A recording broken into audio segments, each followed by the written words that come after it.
gonna have it. Well, you know, we're always fucking around, so might as well, you know. Implying this method. Do we have a topic? Do we have an agenda? We've got many agendas.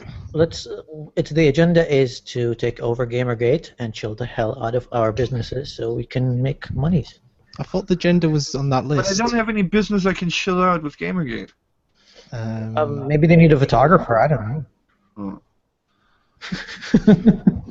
Maybe we should get some navels for the Navel King. Yeah, actually, I'm covering a convention here that's gonna start pretty damn soon. It's almost. Yeah, you mentioned that. Yeah, it's 3:17 a.m. where I am, and I have to be there in the early morning. I have no idea how I'm gonna make it, but I'm just hanging out with you guys. At this point, I have a feeling you're not even gonna get any sleep. You're just gonna power through. What is sleep? That's what I'm gonna do because you've noticed like I've been hanging out with you for the past 2 weeks, so my sleeping pattern is so fucked up. So I might use that event to just get it back in a normal-ish schedule. We'll see how well that's gonna work. Yeah, we'll see. I thought this was the moment where you do your evil diabolical laugh. Like that? I don't know. Oh yeah, but thing is, you know, I just am shaking my head at the nonsense that is happening at times here. I mean, it's like there's an entire group of people whose exclusive purpose is to basically piss on everyone's cereal just so people pay more attention to them. Or is that just my impression? Both. Yeah, it is pretty much how I see it, to be honest. Like, when you talk to most of these people and you go like, "What is your agenda?" and they're like, "Well, we're gonna go against SJWs." It has the same meaning to me when America goes like, "We're gonna end terrorism." It's an idea. It's an abstract idea. You can't fight an abstract idea. Well, the thing is also, and this is something that it's specifically the group of people who never do anything productive. Like, okay, you know what? You can say about Sargon whatever the hell you want, but he's doing something productive, right? Pretty much all of their targets, quote unquote, have been people who have been doing productive shit. And it feels to me like they cannot take it that somebody actually does something and people actually pay attention to that and not to them. I don't fucking know. It just feels fucking weird. And I shall go full jelly. You failed. Yeah, it is the J word, pretty much. Like they just want some of that attention that those people who are doing something are getting. And they're like, and by the way, for the record, if anybody wants to join this hangout, send me a message on Twitter, or if you're in one of my usual channels, feel free to, you know, send me a message there. I will invite you into the hangout. Ooh, morph blood. I mean, what? Who? What? Sacrifices. How else are we going to get this lovely blood? Oh man. I am actually preparing for food since I haven't eaten all day. And lovely blood sausage. Ooh. So, You know, if I ever go to Germany, the first thing I'm gonna do is have some of your cooking. I've been hearing about it for the past month and a half. we have them also here in the land of the UK. No, because when did we meet? Like a month and a half ago, I guess. Yeah. So we've got like this constantly open hangout that we just hang out in and just like we just talk to people, and all he talks about is his cooking. So. No, that's not fair. It's not all I talk about, but it is a topic that comes up frequently, and Simon is just as guilty of this as I am. To be fair, Germans do make nice food. Thank you. Oh my god, this is the stupidest crap I ever seen. Here you go, guys. No. Are you still looking at that list? No.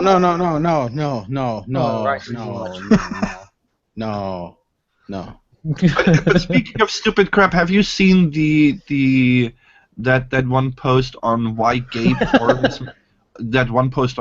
porn is degrading to women and misogynist? Well, gays are misogynist. Yes, gay porn is misogynist because What was it? Because one of the men always takes the role of the woman and is being dominated. I found it. I saved it on my Dropbox. You did? Just to inject pain on people. So here you go. Oh, okay. Let's read this one out loud. Okay. Yeah, we don't want to show it on the stream just in case. All right. So, okay, loading. Whenever talking about how porn is inherently problematic in their representation of women and their treatment of women, people always start talking about gay porn, as if that suddenly makes some part of porn non-problematic. Hey, guess what? Gay porn is still problematic for women. One of the men are given the role of a woman, taking it up the ass and generally supposed to give pleasure to the other. Some people just don't think it's really annoying. First off, there is such a thing as a prostrate, but that's not the point. Gay men are not actually gay in the sense implying feminists do any real science. This is pure gold, and this is coming from a guy, like I'm a big connoisseur of dick, right? But check this out. Gay men are actually gay in the sense that they are attracted to men. They choose to be with men because they view men as better and women as lesser, and thus don't see women as worthy of their time. They stay with other men in order to take use of the power men have in this society. The reason they are looked down on by homophobic men is that they are seen as greedy, as they want more power than their male person can achieve on their own. Women who choose to be with other women do it as they see men as what they are, dangerous, thirsty beasts. They engage romantically and sexually with women in order to prevent themselves from getting harmed by men. This is a natural choice when living in a patriarchal world and should not be criticized. This does obviously not mean that men who choose to be with women are good people. They simply want to use women as objects. Women who choose to be with men simply have internalized misogyny and are tricked into thinking they need men to have an enjoyable sex life. It basically comes down to men are evil. Oh yeah, we definitely are. Can't trust So, if you choose to be with a man, you're a misogynist, and if you choose to be a woman, then you're a misogynist too. So Yes. you're just misogynist by nature, I guess. Well, I better do all this misogyny then. And according to this, the only acceptable relationship status is, a lesbian relationship between two women. Yeah, even though statistically it is the most violent of relationships. We don't talk about that here. That would be bringing logic into it. I'm sorry. Logic is inherently misogynist, don't you know that? No, I like my science. No. Oh, seriously. Why do you do this? The funny thing is, and I love how the narrative immediately, very quickly changed from straight white men to cis white men. If you remember in the beginning, it was all straight white men. And then, when a bunch of, the more vocal of us cocksuckers were like, hey, we like the D, they quickly changed it over to cis because, but unfortunately for them, we still have probably more trans women than most, trans support communities either, so. I thought cis meant straight. What? I thought CIS meant straight person. No, it means cisgender. In other words, you are a man who's always been a man. Now, the only acceptable way to be a man is if you used to be a woman and become a man. Oh, you don't care about Now, that keep stuff. in mind, if you're a man and you become a woman, then you're raping female spaces with your male energy. Yeah. I couldn't make this shit up even if I tried to. I know, that's the problem. It's gotten to the point where you can't even parody this shit anymore. The Onion, it's just quoting it. It's counted as a parody. It's just I a can't parody of tell its own. between parody and what they really believe anymore. I just can't. Yeah, it's literally gotten to the point where they are worse than parody. Like the stuff that they're genuinely believe in is so ridiculous that it makes parody look genuine. Well, it is a self-contained bubble, and all the inbreeding of logic. Yay, we have 2 watchers, and one of them is me. Ooh. And the other's me. Well, that explains it then. Right, honestly speak. See, the thing is, I used to have a bunch of subscribers, and then I got a strike from YouTube for some idiot showing up in my stream. And then I switched over to my other channel, and ever since then it's been kind of dead. But honestly speaking, I don't do this for the audience. I just want to, shoot the shit. I mean, we've got a hangout going now since the start of Gamergate. Yeah. Non-stop, pretty much. Well, I mean, how else are those dead people going to communicate? It's kind of funny. I mean, that's basically how Habib became a part of our little community. Is met him in a stream, invited him to the hangout, and pretty much, yeah, he's been a part of the usual suspects ever since. Yeah, I mean, I just enjoy the company, so why not? It's fun, and you meet the most interesting people. Like the other day, we had, this was one of the most, amusing things I've ever seen. Seeing basically two Jews have an argument over whether or not they should, over the Holocaust, with the German and the Saudi Arabian sitting in the middle and going, "Yeah, guys, chill." Well, we have some crazy conversations sometimes. Like there was one about circumcision. Oh yeah. That's got very goddamn vitriol. There was one about pedophilia in Islam. Oh yeah. That was goddamn. Like I never scream on my microphone. Like I always like to be calm and collected. But you got close there. But yeah, no, my throat was hurting the next day because I was screaming at that guy. I was just like, "Come on, what are you defending here? You're fucking crazy here." And the funny thing is, like, you're the one actually living there. Yeah. It's been nuts. We had a GMO discussion recently that was similarly passionate. No, I mean for GMOs I wasn't that passionate about it because like my stance about it. Like I kind of like them. I want the methods that they're being grown and produced to be better, but I don't want them to go away. So. Yeah, I mean, I've made my stance pretty clear back then. It's no use of going all over it again. Yeah. Right. With any tool, right, the more crass the consequences of using a tool can be, the more scrutiny has to be put in when using it, and that's pretty much all I'm saying. Here's my motto in life: like when it's not broken, you keep looking. Pretty much. Yeah, so anything can be scrutinized. Even my own personal beliefs have to be scrutinized every now and then. So let me ask you, how did you guys end up with this? I'm assuming you were somehow at least vaguely involved in this whole GG thing. Like, how did you guys stumble into this? I was just a spectator. Just a spectator. Yeah. Because I'm not good with the writing. I'm brain dead. It's fine. I'm just mostly a spectator.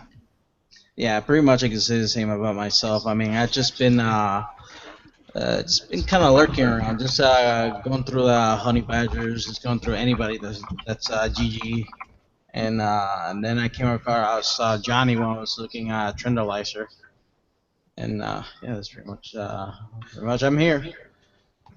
Nice. Yeah, for me it was pretty much like in the early days, right?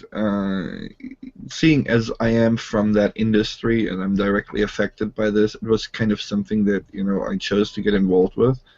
Yeah. And it kind of directly affects my work, so it kind of was obvious that okay, this is something that I should be interested in, considering that's kind of my livelihood right there. Oh, Sagan's posted a new video. It's just a Hitler rant parody. Is it with John Kelly's voice? No, it's the one with the German language, but then subbed with the wrong words. the Hitler one. I watched that one already. It's amazing. I don't tend to watch those sort of videos. Yeah, I mean I find Sargon entertaining. I don't agree with everything that he says, and I said it to his face so many times on Twitter. I'm like, I don't agree with this thing, and the reason why I take his side is he never shies away from a debate. Like when you challenge his beliefs, he's always there to answer you. Yes, but unfortunately, that is kind of backfiring on him right now. Yeah, I know. Because he failed to release his game. Yeah. See, delays and this kind of shit, they're absolutely normal. See, this is one of the reasons why I'm being very, very careful. I'm currently working on a game myself, right? Yeah. And I am avoiding stuff like Kickstarter like the plague. Like I'm doing it purely, on a quote unquote volunteer basis. I have thought about, like, should I do Patreon or something? Instead, I'm opting for an episodic release. I'm basically planning to give people the first episode for free, and if they like it, then they can, choose to go with the next one. For the very reason that, at this point, it's become almost, a liability, because people are so paranoid about anything going wrong. What people don't realize is, Kickstarter is not like buying a game. You're investing. It's you're investing in a risk. Yeah, you're investing in a development process. Now, you have to weigh the risk yourself, right? Yeah. You have to look at the actors and saying, okay, this is a person that I can see, like this team looks trustworthy enough. What they're presenting here in terms of planning looks like it's going to work, right? So I don't really understand when people get all crazy. Oh, like they're not delivering. Well, yeah, that can happen, and sure, as an investor, you are entitled to an explanation on why this happens. But it's not exactly like you went into a store, bought a game, and the box was empty. Yeah. I have similar feelings about early access, because a lot of people always, bitch about early access, and I'm saying it's your own fault. I've had great games from early access. Well, the thing is, early access, you have to look at with the mindset of a developer.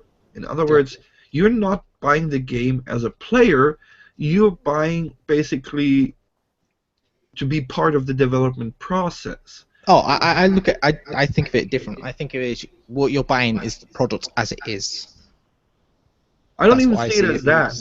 I don't even see it as that. I think early access basically just means you're part of the development process. You get in a little bit earlier, but this is subject to change. Yeah. Right?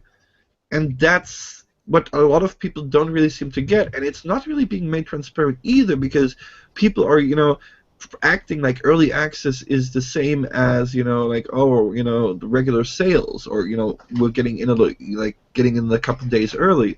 No, you're basically paying for, to support the development process and to be part of it, and you are apparently accepting the risk that goes along with it. You cannot accept the same thing that you get from a finished product.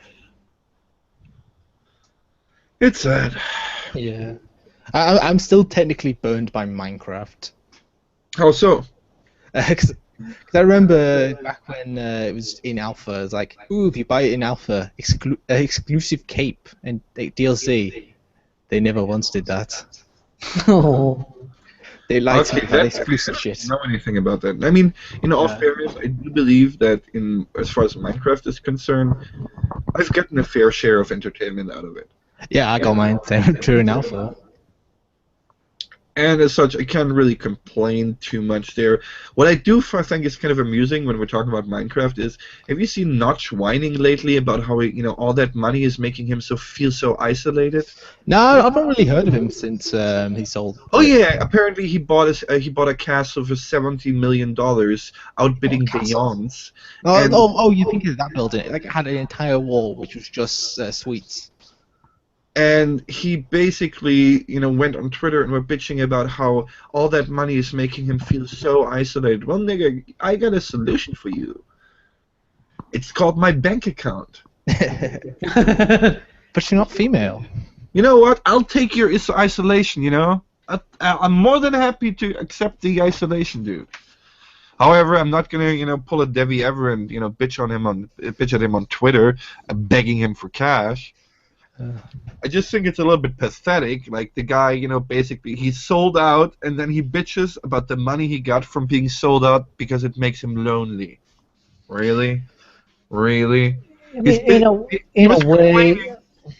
He was literally complaining that all of his friends, they have to work, so while the other people have to work, he's just sitting at home staring at a screen. Like, dude, you got problems.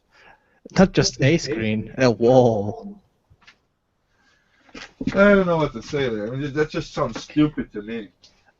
That picture I posted is one of the things in the house. Jeez. I've seen ways how money can change people to and make them a little bit unhappy. I think that just Notch doesn't know how to deal with it. Maybe he's not mature enough to deal with it, from what I read. But yeah, I mean, I met this guy back when by the way, someone is echoing. Yeah, I can hear that as well. Shrek, are you echoing again? I think it's gamer. But anyway, I used to do corporate banking for 8 years of my life, and I met a lot of multi-billionaires in my career. And one of my clients was like a family business. Again, multi-billionaires, but it's just a family business Yeah. back in Saudi. And the father just retired, and he elected his eldest son to run the business. His eldest son was not that mature, and he just like started wasting money left and right, got into some very bad deals. So the dad comes back into the business, fires him, and he elects his youngest son, who's a fresh graduate from the U.S. And I started like making like a little bit more than just client sort of and banker relationship with that guy, because he thought, yeah, let's just be buddies. Like we conducted all the meetings in cafes and just having lunch or something like that. And one day he was like, hey, Habib, I've got a problem. And I was like, yeah, tell me. And he's like, well, my social circles are all different now. Like my old friends, I hardly ever see them. And my new friends, they're pressuring me to buy my own private jet. I was like, uh-huh. He's like, yeah, and I was just looking at all my trips, and even if I take my family with me, all in business class, I'm still going to be saving money. So do you think it's a sound investment? And I was like, I really wish that this is the kind of problem that keeps me awake at night. I mean, seriously, he was just like, he was really concerned. He's like, I don't know, I don't want to be that kind of guy, but I feel a lot of peer pressure just to buy my own private jet. I ended up financing his jet, so. Oh. That was a sweet deal. It came out of nowhere, and my manager was like, how are you financing a private jet? I was like, well, that's what you get out of like non-formal meetings. Yeah. Well, at that point, it's like the best sort of way to get clients. Yeah, but when you're in like a corporate environment, like corporate banking, they all like the stuffy suits and the stuffy meeting rooms and all that, and Yeah. I'm not a big fan of it. I'm glad that I quit when I did. So what do you do nowadays? I'm a freelance photographer now. Oh. It's a total switch. I was just like, you know what? I'm just gonna quit my job, move out of Saudi Arabia, and fuck that life. I'm just. I presume you were already set for life at that point. Not really. Like I didn't have that much savings when I left. Because when you live in Saudi, you try to fill the void of your life by buying anything material. I would change my phone like twice a year. I would buy the newest laptop whenever I feel like it, just because seriously, there's nothing to do there. So Well, you yeah. try to fill that void with materialism so much that you feel empty inside after a while. So yeah, I had my share of life when it comes to like being wealthy and having money. Now it's a little bit of a struggle just to find the next gig and be sure that you're well fed and paying your rent. But I kind of enjoy it. I enjoy the chaos. Yeah. At least now, when I go working, I don't feel like I'm dragging myself out of my place just to go to work. I actually enjoy what I do. I'm in the boat of having to find a job. Oh. Yeah, it's fun when you got disabilities. Living in a rural town.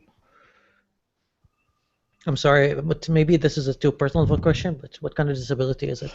It's mental disability. It's Asperger's syndrome. It's a similar. It's similar spectrum to autism. Similar traits. Okay. Like I'm very open with it. No, but some people get a little bit touchy. That's why I was like, yeah, if you didn't want to answer, I would understand. No worries. Like what I said in the other stream when it first started up about jelly, it's like, oh god, this hurts my Asperger's. I thought it was a joke, to be honest, because seriously, the whole time he was talking, I was on the other like chat room that we were in, and I was just like laughing my ass off, laughing so hard that people had to mute me. Lovely. Because seriously, he was just like, it's just like watching you're watching a person pretty much digging themselves into like a very deep hole, and they keep on digging no matter what. I think he was using feminist tactics. The thing is, I think Sargon gave him so many exits, so fucking many exits, and he just kept on going. There's no stop. Oh, he's posted the Penny Arcade comic. Like a broken record. Yeah. Like, he was then going over and over, like it was circles. Yeah, when he brought the Kickstarter thing, I was like, what does that have to do with anything that Sargon stands for? Like, seriously, what the fuck are you... I mean, if you look into my record, yes, I have a ton of failed projects when I first started photography. So, will that be a judgment on my character? No, well, the thing is, I know I can tell you what the problem is, because these are people, they don't have a problem with something that Sargon does, or with whoever they're currently, they just hate the person. They hate, like, their goal is to discredit that person using whatever means necessary, right? Regardless of whether that actually has any merit or not.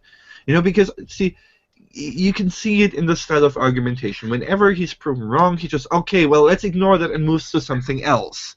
Desperately, it's like, you know, desperately clawing at the door, trying to find a way to, so he can point at him and go, ah, gotcha! Yeah, he was doing feminist tactics. Yep.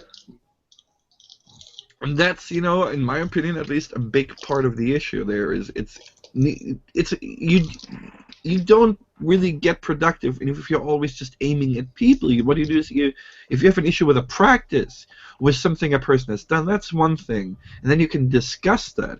But that's not the case here. It's like a personal vendetta most of the time. Yeah. It's kind of sad, but what you gonna do? I wouldn't call it sad. I would call it pathetic. Well, that too. Well, that's pretty How much the about right both? word to use. Yeah. Okay. I can settle for both. I mean, I don't know what's his deal though. It's like, well, not just the guy Sargon was talking to, but this Vero. Very low. Ah, there you go. Thank you. Well, you know, I would, you know, once again, I don't know the guy, right? All I've seen is a couple of his writing, you know, and a couple of his, you know, and maybe one or two of his streams. But the impression that I get as an uninformed bystander with a little bit of knowledge of the game industry is like a failed wannabe game dev that now rages at anybody who he thinks might have the slightest bit more success than he does. I didn't even know what the person was until I found the stream. No, I've known him even before he was popular. Like, when the GG Autoplug first started, he was one of the loudest people against it. And I was like, okay, I can stand with the guy. And his concern was that he was trying to develop some games, and he can't really get to that much audience when it comes to promoting his YouTube channel. So I was like, okay, I'm going to support that channel. And yes, I used to watch his videos, and all he did was just mocking people until he started looking into people within GG, or just like the neutrals, and just straw-manning their arguments so bad. And when I was like, hey, Varlo, you're just taking this a little bit too far, he just like started spurging on me, and I was like, fuck it. I mean, so in other words, the dude is a huge prick. Yeah. Gotcha. And that was all the way back in, I think, March or April-ish.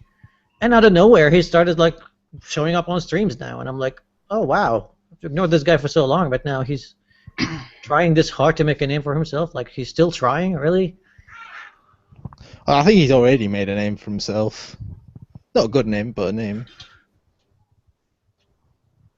Like, I joined another stream a couple of weeks ago. Like, I spoke a little bit about it back in the other live stream, and yeah, Verlo and John Kelly were there, and like I said, they were talking about EA, and the first conversation was like they were talking about like what was it? Battlefront 3, which I'm looking forward to testing later today.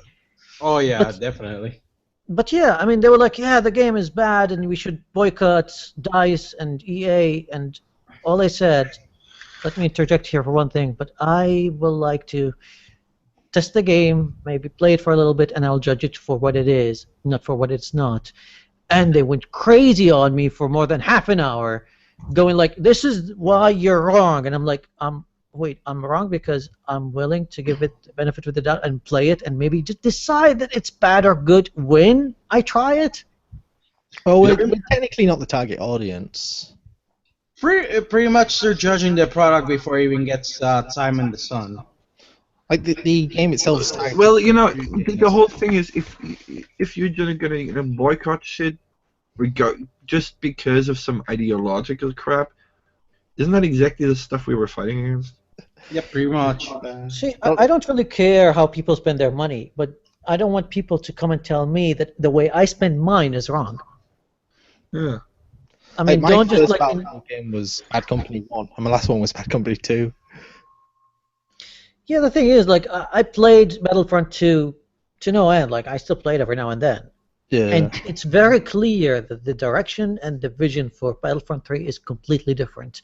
They don't want the arcadey kind of style, and they want more kind of realistic, sort of Battlefronty, not Battlefronty, like Battlefield-ish kind of feel to it. And I'm like, okay, well, let's just go with that and see how it works. It might work just as bad as Battlefield 4, or it might be good. I don't know. Like nobody would just come and tell you, hey, this game is bad or this game is good, and I wouldn't take anyone seriously because the game is not out yet. You can't judge. Well, you can, but to an extent. To an extent, yeah. If the game is not for you, it's like it's a realistic-ish. My English is broken, but anyway, it's sort of Don't realistic. worry, it's better than mine. Realistic-ish, sort of first-person shooter multiplayer game. If you're not into that, you're not into that. I mean, if you're into only single-player campaign, then yeah, more power to you. But you know what? I kind of like a lot of games that are only multiplayer. Like, I'm alright with my most played game is League at the moment. Yeah, so I seriously see nothing wrong with them just focusing on the multiplayer instead of just putting something together in the last minute, like, hey, there you go, a 3-hour campaign just to shut you guys up. Like, okay, no. The multiplayer, the single-player campaign's never been. I'm gonna have to be a contrarian here because I think that exclusively focusing on multiplayer is something that has basically cropped up ever since Quake 3 Arena. Yes. And it's something that I'm particularly not very fond of because I, for one, actually tremendously enjoyed even the single-player campaign of Quake 2. Oh, Quake 2 had a brilliant single-player campaign. It's more of the game itself rather than like Battlefield 3 and 4. The multiplayer the single player was weak, really weak, heavily scripted events, and what people bought it was for the multiplayer. So I can understand them just ignoring the single player component on Battlefront. Well, see that, but that's the thing. You're saying people bought it for the multiplayer. I originally bought Battlefield not for the multiplayer. Oh. Okay, then the game is I'm not talking for about you. the first Battlefield, right? I bought it, and I tremendously enjoyed the single player too. It's a misnomer to think that just because you are focusing on like the multiplayer, everybody does. No, I didn't say that, Shrek. The thing is, like I said, like I don't care how you or anyone else would spend their money. If you don't like the game, you don't like the game. Right, Go right. ahead. No, I'm just Just addressing the claim that people bought it for the multiplayer. How do you know that? No, nobody knows that. I mean, Yeah. I played Halo for the story, and Yeah, people like still Halo, play the multiplayer. Halo works with both single player and multiplayer. Yeah. So yeah, that there are a lot of nuances in this, but It at differs least, from game to game. yeah, at least Shrek, you're not coming to me and saying, "Hey, don't play this game because it's bad," because No. of reasons. I'm just saying, from my perspective, I'm kind of with Yahtzee on this. Okay, I prefer games that have a strong single player experience. Yeah.